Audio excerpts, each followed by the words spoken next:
America Meditating Radio Show, we collect wisdom, inspire each other, and empower hearts 24/7. Hi, I'm Sister Jenna.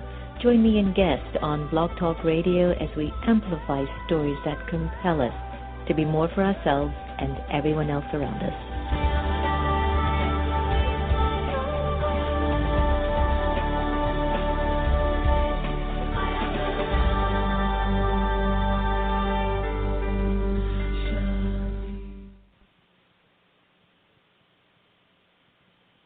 Hi, I'm Angela Peabody of Global Woman Peace Foundation, and I listen to America's Meditating Radio Show.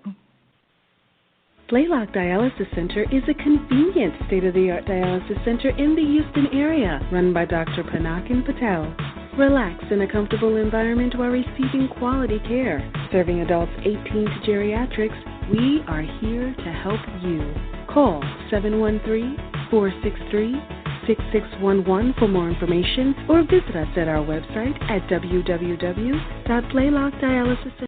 The Meditation Museum in Silver Spring, Maryland offers a variety of courses and activities to make your life go a whole lot smoother. Located at 9525 Georgia Avenue, you will be able to experience the beautiful silence that's in the space. There are courses in Raj Yoga meditation, positive thinking, stress-free living, and personal development classes. For more information, call us at 301-588-0144 or visit us online at meditationmuseum.org.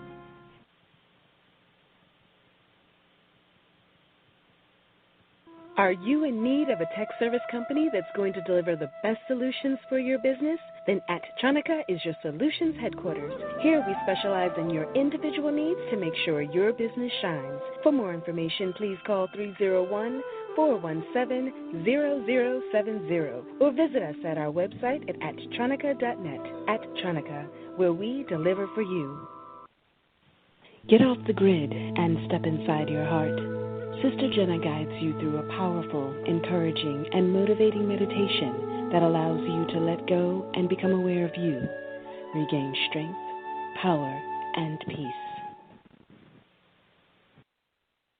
Welcome, everyone, to America Meditating Radio. I'm your host, Sister Jenna, and you are joining us on an incredibly beautiful day because every day we breathe and have an opportunity to understand how we're living our lives is vital. Many times that we look at our lives, we tend to reflect on the past to get some clarity as to how well we're doing or who we are or what we are and what is it that we need to be. And I think that it is sometimes just the journey that matters the most rather than the destination. A lot of us are always setting goals. You know, if I get $1 million, I'll be happy. If I get my Tesla, I'll be singing Dixie. If I get my penthouse overlooking the water, that's my arrival. But no, it's all the ups and downs. It's all the ins and the outs that you've been through. It's all of the looking to see if you can manage your limits and your strengths at the same time that are really going to make you feel like, wow, it was worth every breath. But today we're going to be talking to Kelvin-h-Chin, who is really exploring a very interesting topic called overcoming the fear of death. And if you all have been journeying with me about my dad who is still in a coma, I'm telling you that it's very, very interesting to actually see what is the process. And I've been at many bedsides, from religious leaders to individuals who just call me that I want you to help my mother or my grandmother or my son to see them off, that there are always so many thoughts that emerge, tend to be thoughts of regret, things that come up and go, I wish I'd done this more. And they do disturb our departure because I think the soul is a separate entity from the body. And so with that said, the soul says, but I have more to give. And the feeling is that I never die, but I don't know what to do with this vehicle, this body that seems to be what I'm familiar with. I don't know if I'm going to get another body or another car, or do I go to heaven? Do I go to God? And if I do go to God, and if that is called heaven, then what am I doing down here? Is this hell? I mean, there are many, many, many thoughts that could emerge in those final moments. And I think our discussion with Kelvin will also offer us a lot more insight. So before I get Kelvin on the air, what I'd love to do is to take us into just a few moments of meditation. So here's from Here and Now by Carmen Warrington. Take a very deep breath and join us back in a little bit. Breathe in.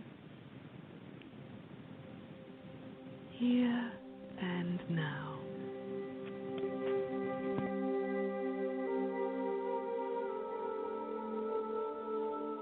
These two meditation practices allow you to be present in the here and now.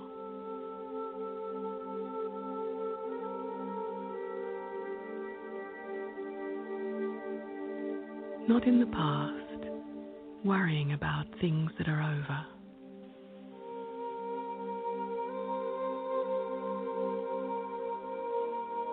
Not in the future, worrying about things that might be.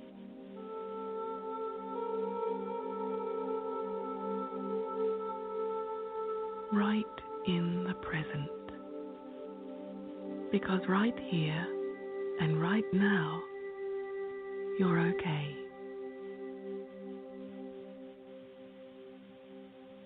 Let's begin with here. So make sure you're sitting comfortably and close your eyes or leave them half open if you wish. Begin by having a sense of where you are. Are you outdoors or are you in a building? Feel the temperature of this environment. Listen to the sounds in the distance.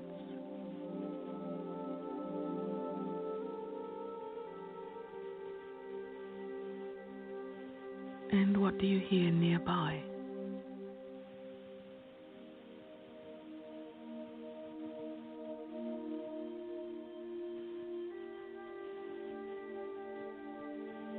Notice everything without judging it, without commenting in your mind.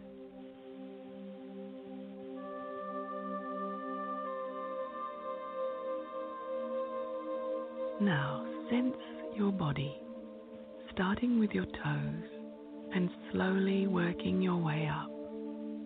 Become aware of the soles of your feet and your ankle bones. Feel the bend in your knees. Feel where your hands are and whether your fingers are curled over or straight. Feel where your body makes contact with the furniture.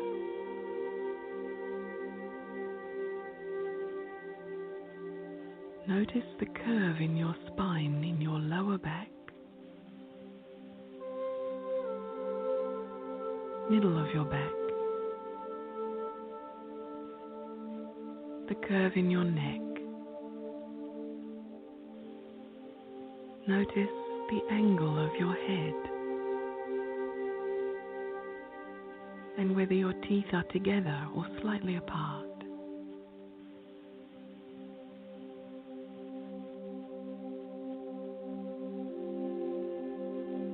Feel the texture of your clothing on your skin.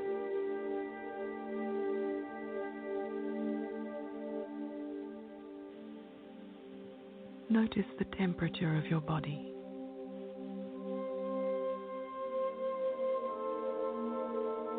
Sense the weight of your legs and your arms, your head. Sense the weight of your whole body.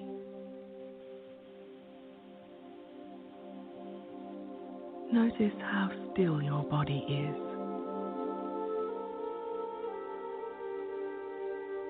And how calm you are.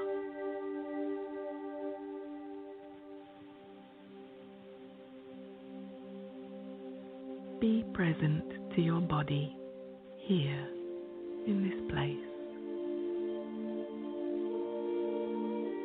for a few more moments. Rest in the stillness.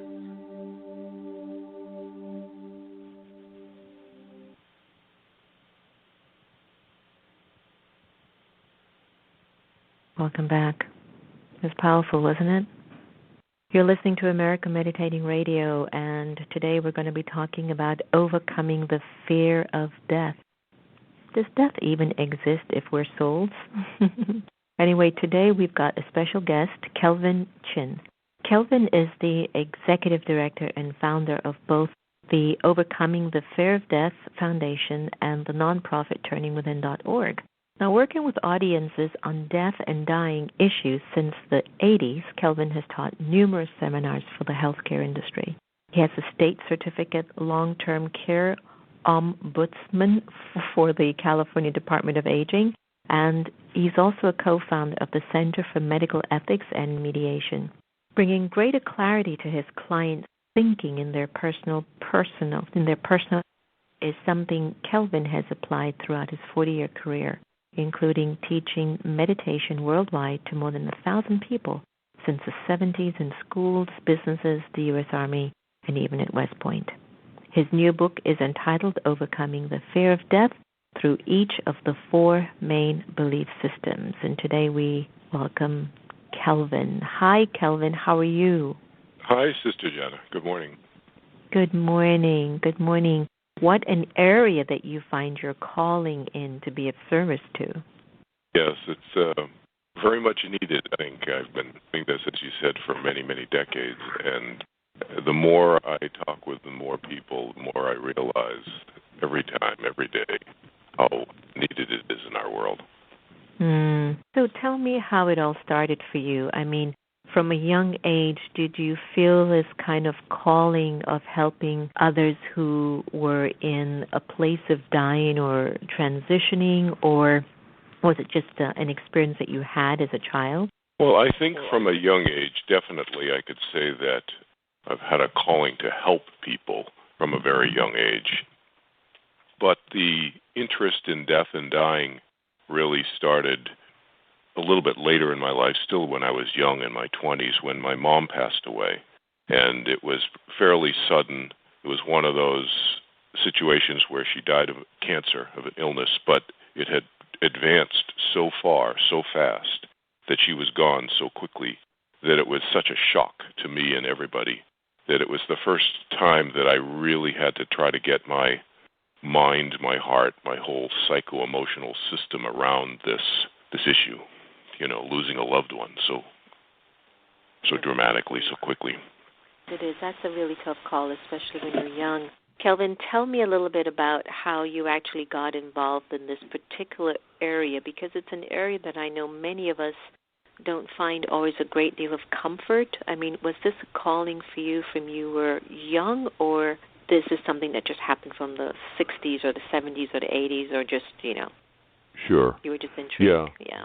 So I've always had a calling, as you say, to help people. I mean, that's since I was a child, young child. But my interest in death and dying really came about when I was a little bit older, in my 20s, when my mom passed away. And it was such a sudden, shocking event for me and for everybody in the family, of course, because she had cancer and she died of an illness, cancer, and it had progressed so far, so quickly that she was gone very suddenly, and that was, of course, a shock to all of us. And for me, it was very difficult for me to get my mind and my heart and my whole psycho-emotional system around. So that's what propelled me into this kind of by necessity, really, in terms of my own need, and then started helping other people.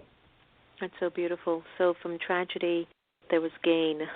Now, yeah, I exactly. know that you've done some work with the U.S. Army, and I understand that you've taught the first meditation courses at West Point and in the U.S. Army. Tell us a little bit about that and what led you to start your meditation practice.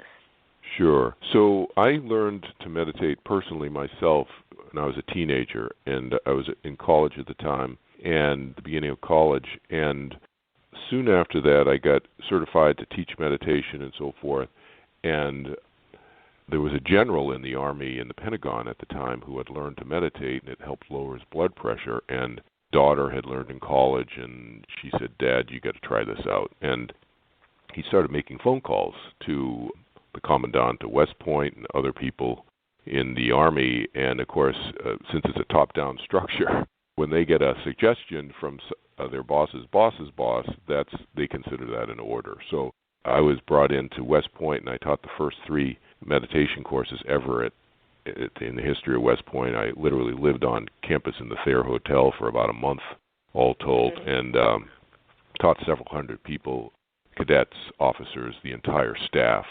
librarians, everybody, commandant's office, and so forth. That was way back in the day, no? That was big. Yeah, that was big. That was in the 70s. And then later, I was in Asia coordinating 8 countries for Maharishi at the time.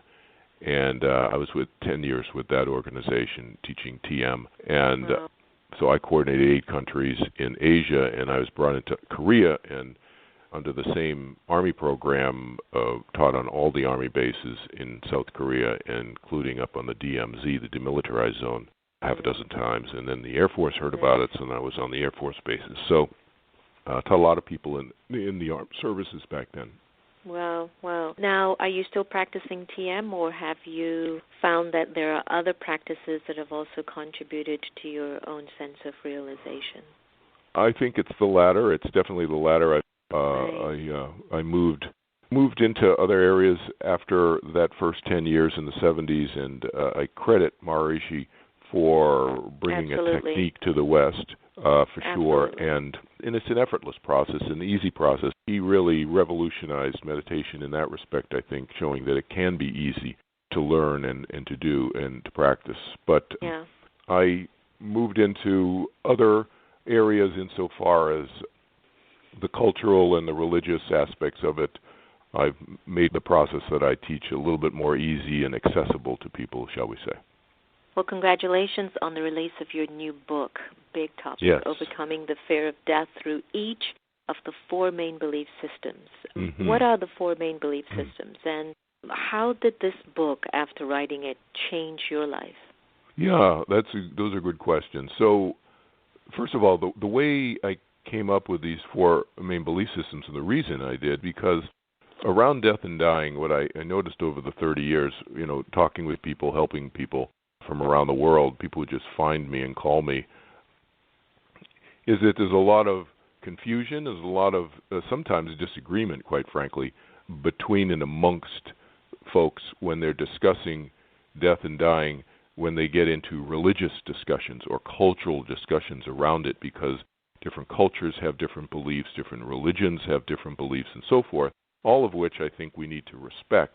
And so I thought, well, how can we have a discussion, still have a deep discussion, maybe even a deeper discussion about death and dying without getting caught up in disagreements? So I came up with these 4 belief systems, which I'll outline for you, but that was the kind of the genesis of it and what kick-started the whole thinking in that respect. And so these 4 belief systems really underlie all the different cultural and religious beliefs about death that exist in the world. So the 4 beliefs, the first one is what I call the physical science belief. So a lot of people believe that the body and the mind are connected, but inextricably connected. Everybody knows that the body and the mind affect each other, but some people believe, as it relates to death, that when the body dies, the mind dies. So they believe that the mind is the brain or is connected to the brain. And when the brain shuts off, the body dies, the mind shuts off as well. One life, that's it. So it was my dad's belief system. He used to say, stick me in a box, throw the dirt on me, I'm done. That was his belief system. So that's the first belief system. Second belief system is people believe that there's some afterlife, and I let people define however they want within their own cultural or religious beliefs what they call that, but I just call it a continuation or an afterlife of some sort. But with the second belief system, I have added something which exists in many people, which is the fear of continued existence. So there's a fear associated with that. And the second belief system is body dies, mind continues, but with some fear of something. And people will fear different things and so forth, and I get into talking about that. Let me jump in here a little bit. Sure. Would you say it's the fear of the consequences of how I have lived my life, that we feel like something is unresolved within our beings. I mean, I know I'm taking you Yes. off your four main beliefs, Yeah, but no, because that's okay. that's a big one. Like Yes. what are we afraid of in our transitions? Is it that I Yes. just didn't do certain things right, and now what can I do to fix that if I can? Yes. So there's a whole list of fears that people may have. So that's one area that you just described. Another could be the fear of punishment. Another, because some people believe, that they're going to go to a place where they're judged, etc., and they may get punished. So that's another explicit possible fear. Then there's another general kind of fear where people cannot really articulate very well what the fear is, but there's this fear of the unknown, of just fear of uncertainty, of not exactly knowing what's going to happen, And I'll come back to another fear which comes up a lot in a second. I'll tell you one that comes up a lot in groups and discussions. So the third fear is body dies, mind continues. And when I say mind, people can think of soul, consciousness, awareness. I just use mind as a synonym for all of those. But body dies, mind or soul continues with no fear. So that there's some transition of some sort, and people can think of it in that transition in different ways depending on what their cultural, religious beliefs are.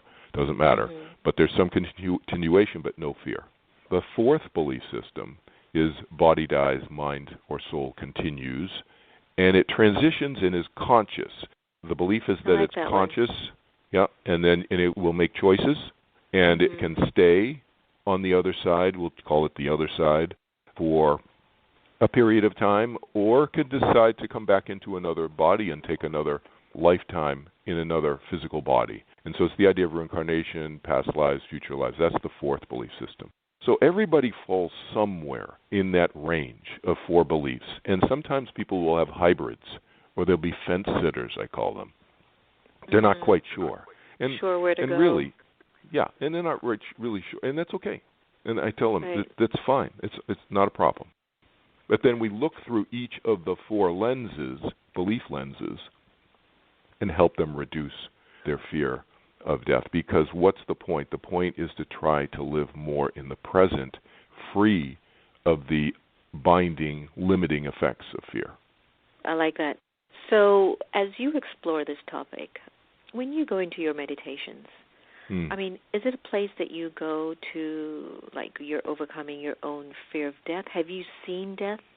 I mean, have you felt death for yourself, even though you're alive? I have, my meditation. I know you would understand that question.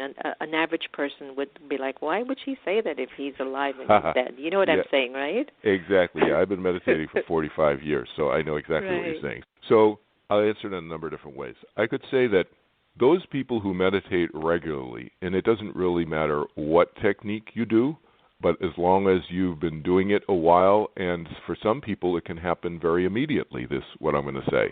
It depends on the individual's neurophysiology and so forth and how open and receptive they are. But I would say that, in a sense, I die every time I meditate. One could say that.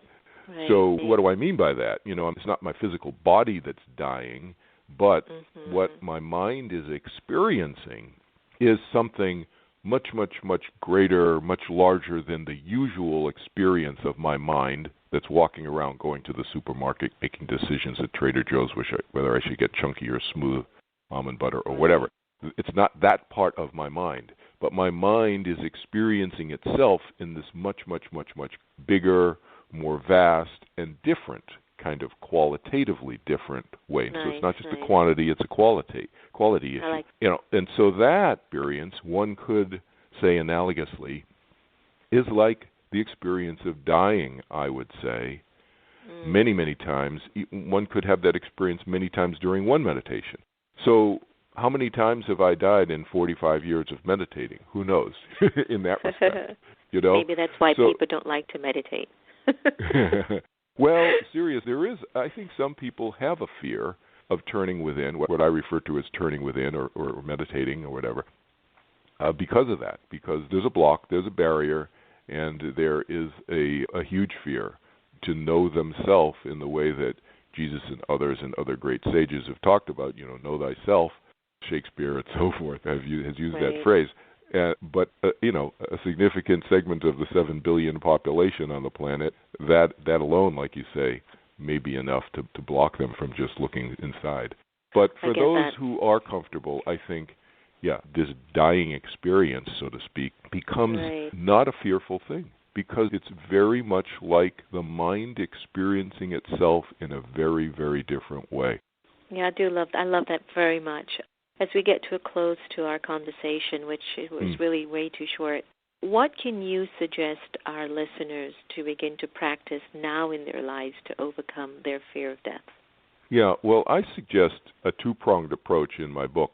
And basically, my book is one prong of the approach, and the other prong is the other part of what you and I do as well in terms of the meditation. So the first prong, which is my book, really, is helping people understand death and dying better. So we need to encourage people to talk more about it and look at it in various ways. And the book goes through these 4 belief systems, which helps people not only look at it through their belief system, but it helps them understand other people's belief systems better so they can have a more informed discussion with other people, with making the other people feel like they're trying to persuade them to believe like they do. And the other prong of the approach is turning within, is meditating, is connecting. And you don't have to meditate. Some people may turn within using some other processes to get to know themselves better from the inside out.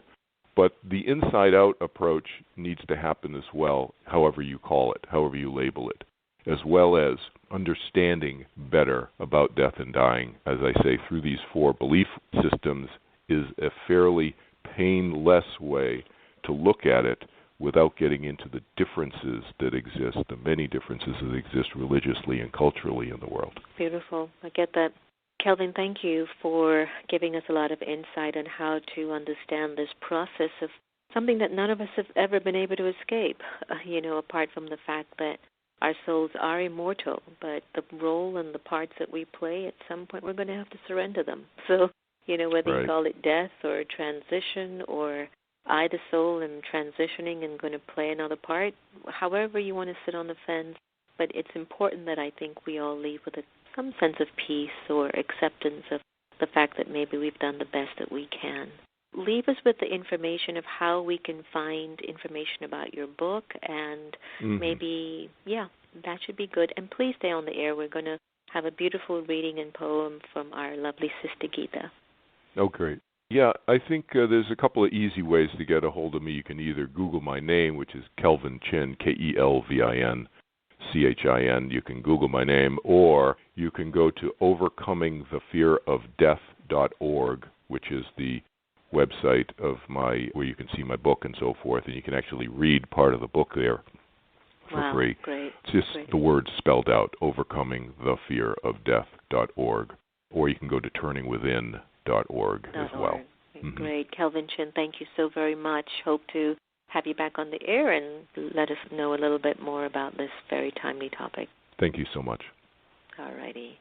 So now we go to Sister Geeta, because I don't know what it is about this topic of death. I don't know what it is. It should be a celebration, because we are just about to change an old pair of shoes and get a new one. It should be a celebration. We're going to change our old Toyota for a Tesla. And so yet, here we are, in between, wondering, what do I do? Where do I go? Why do we die? So let's turn the lines over to Sister Geeta and hear what special poem she has for us today. Sister Geeta? Good day to you all, and the answer to this question is within all of us. An Angel Whispered is the title of the book, and it was written by Patricia Teixeira. Why must we die?